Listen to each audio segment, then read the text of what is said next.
आता आपण पुढची ॲक्टिव्हिटी पाहणार आहोत. In triangle ABC ray BD बायसेक्स triangle ABC. ADC side DE parallel side BC. DE parallel आहे BC ला. AEB then prove that AB upon BC equal to AE upon EB. आता महत्त्वाचं म्हणजे काय काय सांगितलेलं आहे की ट्रायंगल ABC आहे, त्यामध्ये अँगल B जो आहे त्याला बायसेक्ट केलेला आहे. बायसेक्ट करणारी रे कोणती आहे तर BD ही रे आहे.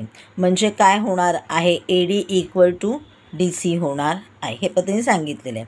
मग तरी पण सांगितलेलं आहे दोन लाईन्स कशा बनलेल्या तर ADC आणि AEB म्हणजे AC लाईन त्याच्यामध्ये AD बनलेली आहे आणि AEB हा AEB मध्ये असं सांगितलेलं नाही की इक्वल आहे, पण काय सांगितलेलं आहे AB आणि त्याच्यामध्ये E हा पॉईंट आहे.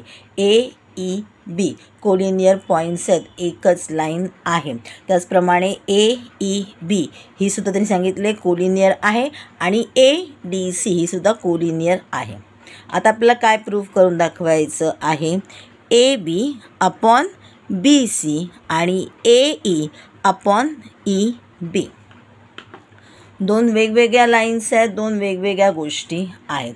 मग आता आपण बघूया कॉमन त्याच्यामध्ये काही मिळते का, आणि मग त्याच्यावरून आपल्या दोन लाईन्सच्या आहेत, दोन गोष्टी ज्या आहेत त्या एकत्र सांगता येतील.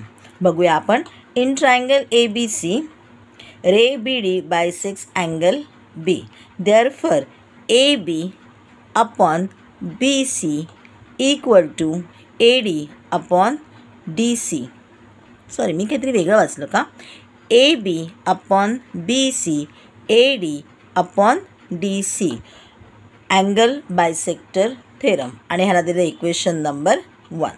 आता in triangle ABC DE parallel to BC. मग त्याने सांगितलेलं आहे AE upon EB equal to AD upon DC.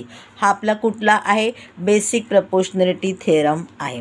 लिहून घेऊया इथे बेसिक प्रपोर्शनॅलिटी थेरम.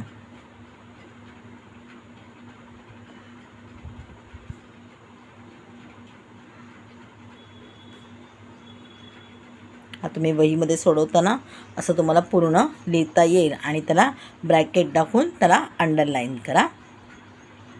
मग आता इथे काय झालेलं आहे, AD upon DC AD upon DC. आपल्याला दोन इक्वेशन्स मिळाले. हा इक्वेशन 1, याला इक्वेशन नंबर 2 दिलेलं आहे, त्याचं रिझन लिहिलेलं आहे, त्याला इक्वेशन नंबर 2 दिलेलं आहे.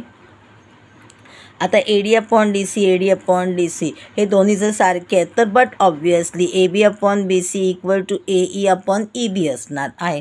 मग तेच आपल्याला इथे लिहायचं आहे, AB upon BC AE upon EB are equal from 1 and 2.